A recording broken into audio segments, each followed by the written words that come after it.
মোয়াজ্জেমকে অব্যাহতি দেওয়া হয়েছে, আসিফ মাহমুদকে কবে অব্যাহতি দেওয়া হবে, নাহিদকে কবে বিচারের আওতায় নিয়ে আসা হবে। নিয়োগ জালিয়াতি প্রকাশ পেল মোয়াজ্জেমের, আসিফ মাহমুদের। শুধু মোয়াজ্জেমকে কেন অব্যাহতি দেওয়া হলো? আমার প্রশ্ন।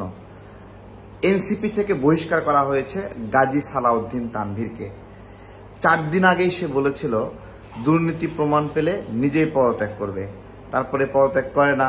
একের পর এক প্রকাশিত হচ্ছে, নতুন করে প্রকাশিত হয়েছে ডিসি নিয়োগেও এই গাজী সালাউদ্দিন তানভীর নাকি হস্তক্ষেপ করেছিল। কত সুন্দর চেহারা, সালমানিফ রহমানের ছায়া তার মধ্য দিয়ে প্রতিফলিত হচ্ছে। আমরা যখন এই ভুলগুলো ধরছিলাম, এই চুরিগুলো ধরছিলাম, তখন আপনারা বলছিলেন আমি কেন এই ছেলেপেলেদের বিরুদ্ধে লাগি। দুঃখজনক, উল্টো আমাদেরকেই খারাপ বানিয়ে দিয়েছেন। আমরা টিকতে পারছিলাম না এরকম একটা অবস্থা। ভাই, ক্ষমতার লোভ করলাম না, সরকারে গেলাম না, সরকারের অংশ হওয়ার চেষ্টা করলাম না, সরকারের তেলবাজি করলাম না। সামগ্রিকভাবে লাভবান হওয়া যায় যে সকল থিওরিতে ক্ষমতার চাটকারিতা করে, তার কোনোটাই আমরা স্পর্শ করি নাই। তারপরেও কত হ্যারাসমেন্টের শিকার হয়েছি। একটা মজার ঘটনা আছে, এই সমাজটা চলছে কিভাবে জানেন? যারা সেলিব্রিটি তারা সত্যের চেয়েও শক্তিশালী, যাদেরকে অনেক মানুষ চিনে ফেলেছে, ভালোবেসে ফেলেছে, ওরা যদি চুরিও করে, আমরা যদি সেটা ধরায় দেই, তাহলে ওরা চোর হবে না। আসলে আমি ধরাই দিলাম কেন? আমি হলো কালপ্রিট। হ্যাঁ, এটা হলো সেলিব্রিটিদের শক্তি, যে সেলিব্রিটি যারা, তারা সত্যের চেয়ে শক্তিশালী। এরা চাইলে কাউকে হ্যারাসমেন্ট করতে পারে, এরা চুরি করতে পারে, লুটপাট করতে পারে, এরা হুমকি ধামকি দিতে পারে, কারোর চরিত্র হনন করতে পারে চাইলেই। যেটাকে বলছিলাম প্রায় 2 বছর আগে, পোস্ট ট্রুথ, সত্যোত্তর, সত্যের চেয়েও শক্তিশালী। যখন 3 কোটি টাকার চেক জালিয়াতি বের হলো সচিবালয়ে, আমরা যখন প্রকাশ করলাম, তখন আমরা তো আমাদেরই একটা জাত যায় এরকম একটা অবস্থা। 7 দিনের একটা তদন্ত কমিটি করা হলো, এখনো প্রকাশ পায়নি। প্রকাশ করবে হিম্মত কার আছে বলেন? কার হিম্মত আছে? কারণ এরা মানে কোন গোত্র করছে আমরা জানি। সচিবালয় থেকে শুরু হয়েছে, সচিবালয়, জেলা প্রশাসক অফিস, মন্ত্রণালয়, উপজেলা অফিস, ইউনিয়ন, ভাই ওয়ার্ড পর্যায়ে প্রত্যেকটি জায়গায় জায়গায় ছোট ছোট বাচ্চা ছেলেপেলেকে চোর বানিয়ে দেওয়া হয়েছে, লোভ দেখানো হয়েছে। স্কুল কলেজ ভালো লাগে না, আন্দোলন আন্দোলন আন্দোলন, মব সৃষ্টি করছে। কাউকে সরাতে হবে, তার বিরুদ্ধে একটা মব করছে, কাউকে পদত্যাগ করতে হবে, একটা মব করছে। পরে আমরা খুঁজতে থাকলাম যে একটা প্রধান শিক্ষককে এইভাবে মব করে সরাচ্ছে, ঘটনা কি আসলে। তখন আমরা খুঁজে পেলাম যে অন্য একজন শিক্ষক, সে প্রধান শিক্ষক হতে চায়, এই কিছু বাচ্চা ছেলে পেলেকে কিছু ঘুষ দিয়েছে, কিছু টাকা পয়সা দিয়েছে, দিয়ে লাগিয়ে দিয়েছে প্রধান শিক্ষকের বিরুদ্ধে। এরকম নোংরা নোংরা কাজে এই 8টা মাস সময় নষ্ট করেছে। কোনো সংস্কার হয়নি, কোনো উদ্যোগ নেয়নি, কোনো সফলতা নাই, নাথিং। আমি আজকে বলছি যে মোয়াজ্জেমকে যে কারণে এখান থেকে সরানো হলো, মোয়াজ্জেম কার ক্ষমতায়িত ছিল, তাকে কবে সরানো হবে? আমি জিজ্ঞাসা করছি। জেলা প্রশাসক নিয়োগে আসিফ মাহমুদের জালিয়াতি প্রকাশ পেল, কবে সরানো হবে বলেন? আমরা একটা জায়গায় কাজ করছি, দেখেন আমাদেরকে অনেকে গালি দেন। আমরা গণতন্ত্রের জন্য দীর্ঘদিন লড়াই করছি। এই লড়াইটা আমাদের জাস্ট এই 8 মাসের লড়াই না, অনেক দিন। লেখাপড়া বাদ দিয়ে কোটা সংস্কার আন্দোলনে আসলাম, আসার পরে ব্যবসা করি, রাজনীতি করি, লোভ করিনি কখনো, ছোট্ট কর্ম করেছি। এবং এই নির্লোভ থাকতে থাকতে আপনারা আমাদেরকে চেনেন, আমরা কিভাবে চলি, আমাদের চলাফেরা কেমন, চালচলন কেমন, সবকিছু মিলে আপনারা জানেন। আমরা সেই লড়াইটা এখনো করছি।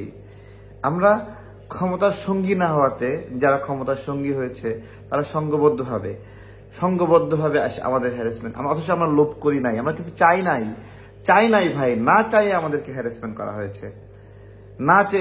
করা হয়েছে, বলা হয়েছে ক্ষমতার লোভ করছি, দালালি করছি, কত কিছু বলা হয়েছে। অথচ একটা পয়সা কোথা থেকে বেনিফিট নিলাম না আমরা, কিন্তু আমাদেরকে দালাল বানায় দেয়, আমাদেরকে মানে কি অবস্থা।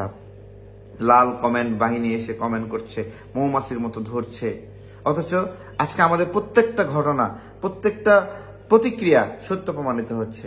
এনসিপির বিরুদ্ধে প্রতিবাদ করেছি, এনসিপি সালাউদ্দিন গাজী সালাউদ্দিন তানভীর ওই সময় কি আমাদেরকে ধুয়ে দিল, নোংরা নোংরা কথা, আল্লাহ মাফ করো, এত বাজে বাজে কথা দিয়ে আমাদেরকে হ্যারাসমেন্ট করা হয়েছে, চিন্তা করতে পারবেন না। অথচ আজকে সত্য প্রমাণিত হলো। হ্যাঁ, মুয়াজ্জেম আসিফ মাহমুদের পিএস স্যার সব জায়গায় লেখা পিএস স্যার আসিফ মাহমুদ পাঠিয়ে দিয়েছে দুর্নীতি করার জন্য, জালিয়াতি করার জন্য, জয় করে ফেলেছে। নাহিদের নামটাও ওখানে রয়েছে। নাহিদের প্রথম কেলেঙ্কারিটা আমরা ধরেছিলাম, ডক্টর শাহিদুর রহমানকে সে নিয়োগ দিয়েছিল, বঙ্গবন্ধু পরিষদের সে প্রতিনিধি, তাকে গিয়ে নিয়োগ দিয়েছে। যে একজন বঙ্গবন্ধু পরিষদের সেন্ট্রাল প্রতিনিধি, তাকে নাহিদ না চিনে না যায় না, এমনি পরে এসে মানে এমন ভাবে ব্লেমিং করছে। ওদের ব্লেমিংটা অনেক সুন্দর, মানে সবসময় একটা যুক্তি রেডি থাকে। ব্লেমটা করছে যে ডক্টর শাহিদুর রহমান আওয়ামী লীগের দোসর, তাকে নিয়োগ দেওয়া হয়েছিল বিরোধী দলেরই একটা পক্ষর সুপারিশে। হ্যাঁ, তো আমরা জানার পরে তাকে বহিষ্কার করেছি বিরোধী দলের একটা দলের সুপারিশে। বিরোধী দল 30-40টা রয়েছে, নাম বললে না কেন? নাম এই জন্যই বলতে পারোনি তুমি, কারণ তুমি নিজেই টাকা নিয়ে ডক্টর শাহিদুর রহমানকে নিয়োগ দিয়েছিলা, এই জন্য নামটা বলার হিম্মত নাই। নামটা বললে তারা চ্যালেঞ্জ করবে, তোমার অসততা ফাঁস হয়ে যাবে। আমি তো বলছি, আজকে বড় বড় কথা বলছে না, আল্লাহ সুবহানাহু ওয়া তাআলা তাদেরকে তো সুযোগ দিয়েছিল, তাই না? 7টা মাস সুযোগ পেয়েছে Nahid. What change he made? হ্যাঁ, আমরা বলি না মাঝে মাঝে, অনেকে বলে আপনার মনে হয় না আমাকে যদি 3 দিনের জন্য যদি চেয়ারম্যান করা হতো, 3 দিনের জন্য যদি প্রধান শিক্ষক করা হতো, 3 দিনের জন্য যদি মন্ত্রী করা হতো, তাহলে আমি এই কাজ করতাম। প্রত্যেকটা মানুষের একটা মানে হলো ফোকাসড ইচ্ছা আছে, যেটা সে পরিবর্তন করতে চায়। আমার বিষয় হলো যে এই যে নাহিদ দায়িত্বে ছিল, তার কোন ফোকাস ইচ্ছাটা সে বাস্তবায়ন করেছে? আসিফ দায়িত্বে ছিল, তার জীবনের কোন ফোকাস ইচ্ছাটা বাস্তবায়ন করেছে? মাহফুজ দায়িত্বে আছে, কোন ফোকাস ইচ্ছাটা সে তারা বাস্তবায়ন করেছে? বলেন।